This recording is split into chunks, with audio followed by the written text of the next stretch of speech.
la operación y mantenimiento del aeropuerto. Y eso nos lleva a preguntar si es que para usted el informe del Contralor tuvo que ver con esta decisión del gobierno. ¿Usted cree que le puso el condimento político que puso en jaque al gobierno? Yo no hablaría de un condimento político. Sí hay un elemento técnico que aportó él, el mismo ministro, el exministro Vizcarra, en su momento dijo que él esperaba el informe de la Contraloría. Este informe advirtió de irregularidades, advirtió de perjuicio para el Estado y eso fue lo que llevó a la renuncia de Vizcarra. Entonces, sí creo que aportó... ¿Justificada para usted? Sí creo, sí, por supuesto. ¿Ah, Yo sí? creo que si se ha defendido, como se ha defendido, un contrato lesivo para el Estado, seguimos sosteniendo que ese contrato era lesivo y eso creo que nadie lo ha discutido. Si discutimos que esta adenda no corrige, sino más bien empeora las condiciones del contrato, entonces creo que al haberlo defendido y haber esperado que la Contraloría se pronuncie y tener un pronunciamiento de Contraloría en el que además recomienda hasta una decena de denuncias, entonces me parece que está plenamente justificada la renuncia. Pero ese informe para muchos ha sido un instrumento político al servicio del fujimorismo, un instrumento que le permitía al fujimorismo poner contra la pared al gobierno. Y de un contralor, que según dicen muchos, hay muchas columnas sobre eso y muchas opiniones, se puso al servicio del fujimorismo. Ahora el fujimorismo tiene el gran problema de que tiene como aliado a un contralor al que le van apareciendo denuncias que tienen que ver con compra y venta de automóviles, con compra y venta de terrenos o compra de terrenos, con nombramientos con nepotismo de por medio. ¿No es una carga pesada de un socio estratégico, político? Yo no sé por qué habla de un socio estratégico, no sé por qué habla de un aliado. La mayoría sostiene que él empieza como un aliado del gobierno, pero termina siendo un instrumento del fujimorismo. Yo empezaría haciendo un análisis rápido, nos queda poco tiempo, me gustaría hablar más al respecto, pero empezaría separando al Contralor de la Contraloría. La Contraloría es una institución a la cual hay que fortalecer, a la cual hay que darle mejores instrumentos, porque en la medida que se haga control previo, control concurrente, control posterior, la corrupción que ha atacado gravemente nuestro país va a tener al frente a alguien que advierta, que prevenga, que controle o que sancione, de acuerdo a la etapa en la que corresponda. Así que con la Contraloría yo creo que no tenemos nosotros que levantar cuestionamientos, al contrario. Con el tema del Contralor, lo primero que hay que decir es que este Contralor ha sido elegido sin los votos del fujimorismo. Ya. El fujimorismo no solamente levantó su voz de protesta, y ahí están las actas, que me gustaría en algún momento compartirlas con nuestros amigos para que conozcan claramente la historia. Ni el APRA ni el fujimorismo, pero sobre todo el fujimorismo, votaron por este Contralor. PPK, en julio del 2016... Va a su casa y lo defiende. No solamente lo defiende, sino que se refiere a él como un hombre decente, y no solamente eso, sino que él dice, me ha explicado los cuestionamientos que le han hecho y yo estoy satisfecho. Me parece un hombre decente, así que vamos a apoyarlo. ¿Dónde está nuestro socio?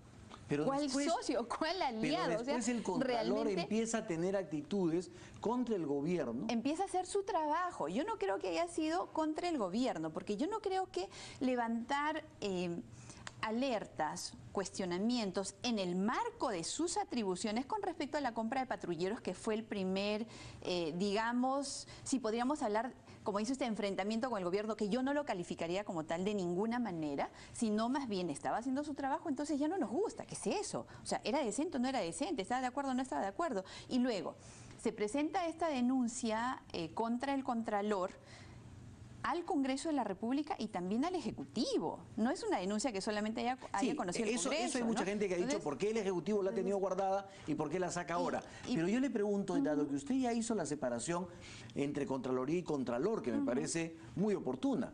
Y es que hay que hacerla siempre. Entonces hablemos las instituciones son las instituciones. Entonces hablemos de la persona. Personas. Frente a las denuncias de la persona, como las denuncias contra Edgar Alarcón, ¿a usted no le parece que debería renunciar y dar un paso al costado del Contralor? ¿O debería ser separado por último por el Congreso?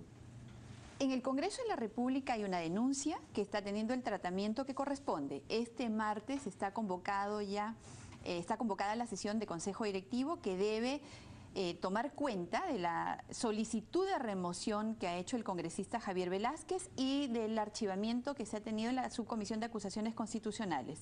Esto tiene el tratamiento que corresponde y pasa, probablemente de acuerdo a la decisión que se tome, lo más seguro es que sea así, pasa a la Comisión Permanente. El formalismo lo entiendo. Y en esta circunstancia es que se deben valorar todos los elementos que ameriten una remoción o no. Pero creo que este es el espacio. Entiendo el formalismo y entiendo el debido proceso.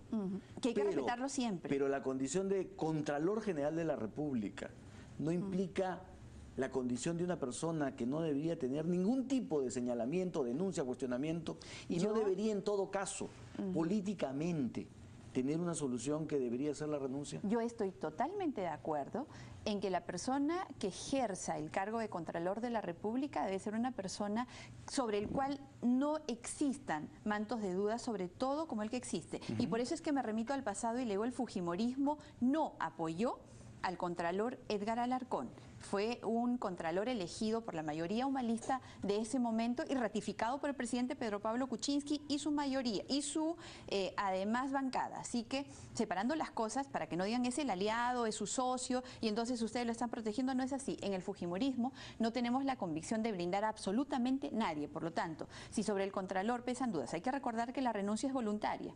Por lo tanto, el Contralor debería valorar lo que tiene en este momento, explicar, porque hay mucha explicación que dar, y tomar la decisión. Por parte del Congreso de la República, nosotros vamos a investigar y vamos a tomar la decisión que corresponda como mérito de esas investigaciones. Por otro lado, Enrique, si me permite, sobre el mismo tema, también hay que valorar qué cosa pasó en esta conversación que tuvo el Contralor con el Ministro de Economía. Yo creo que eso está pasando suavecito y creo que no debería pasar, porque la posibilidad de que haya existido una mutua negociación o un mutuo chantaje o un chantaje por alguno de los dos lados con respecto al presupuesto versus un informe, me parece que es algo que debe analizarse con mucho detenimiento y además con la importancia que una situación como esa merita. Pero yo le decía esto porque el fujimorismo pidió la renuncia de Martín Vizcarra al cargo de vicepresidente por un informe de la Contraloría. Corrección. Al cargo de vicepresidente es un cargo de elección popular. Corrección.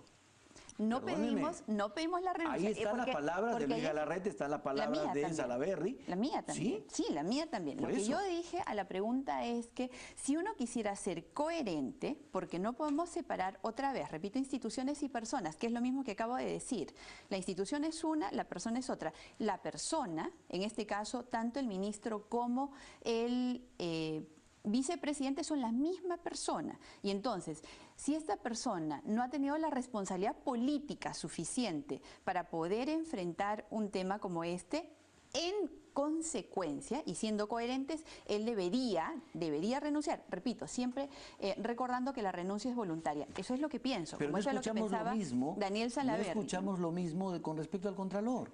Debería renunciar. No le he escuchado decir que debería renunciar. Usted ha dicho que es una decisión de él. Yo acabo de decir que sobre el Contralor no debe pesar ningún tipo de cuestionamiento y que esperamos que la aclare en la dimensión que corresponde a las denuncias que corresponden. Y por lo tanto, en lo que concierne al Congreso, nosotros vamos a investigar sin ningún ánimo de blindaje. No tenemos por qué.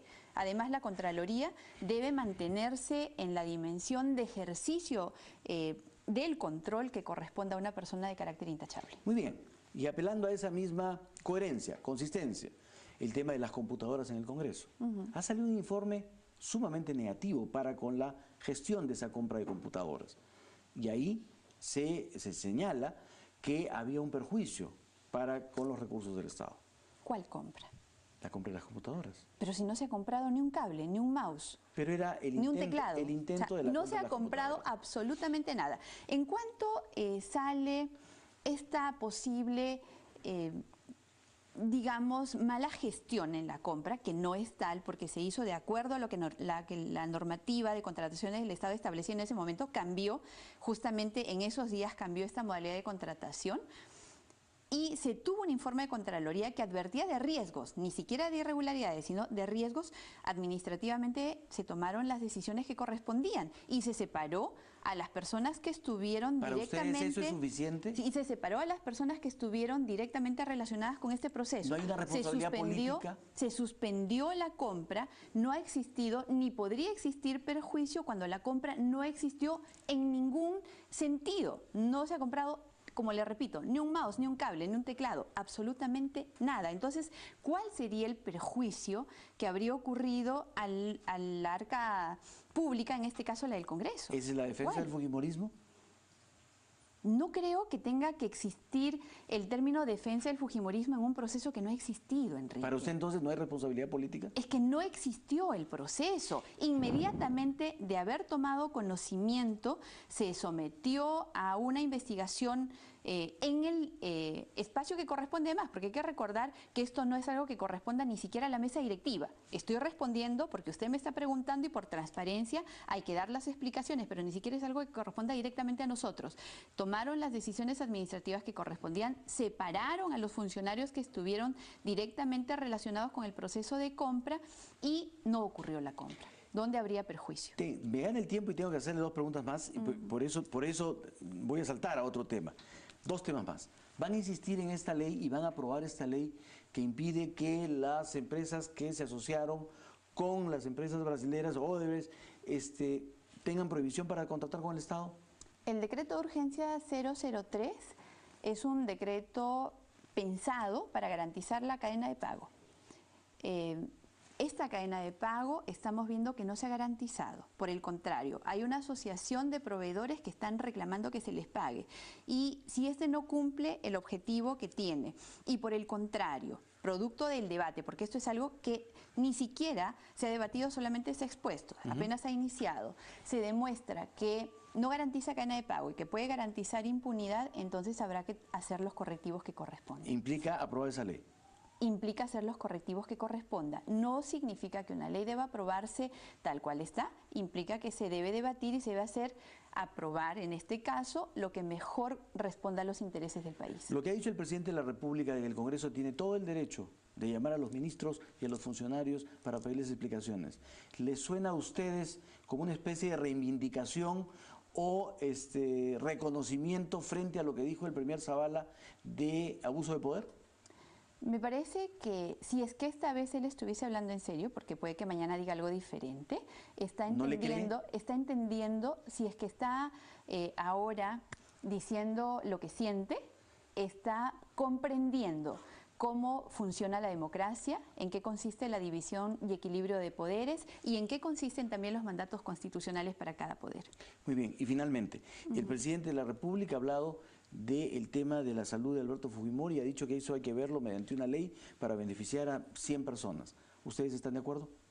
No sé si el presidente está pensando presentar una ley. Lo que correspondería es que él se pronuncie con respecto al indulto, que sí es su atribución. ¿Es lo único que ustedes van a aceptar? ¿No una ley de arresto domiciliario? En el fujimorismo hemos dicho que no vamos a legislar con nombre propio, aun si se trata de Alberto Fujimori. Muy bien. Vicepresidenta, muchísimas gracias por su presencia. A usted, ha sido usted muy amable. Amigos, siempre. Nosotros nos despedimos, no tenemos tiempo para más. A las 11 de la noche usted puede ver las 3 entrevistas que hemos visto. El próximo domingo nos vemos en vivo aquí en Canal N.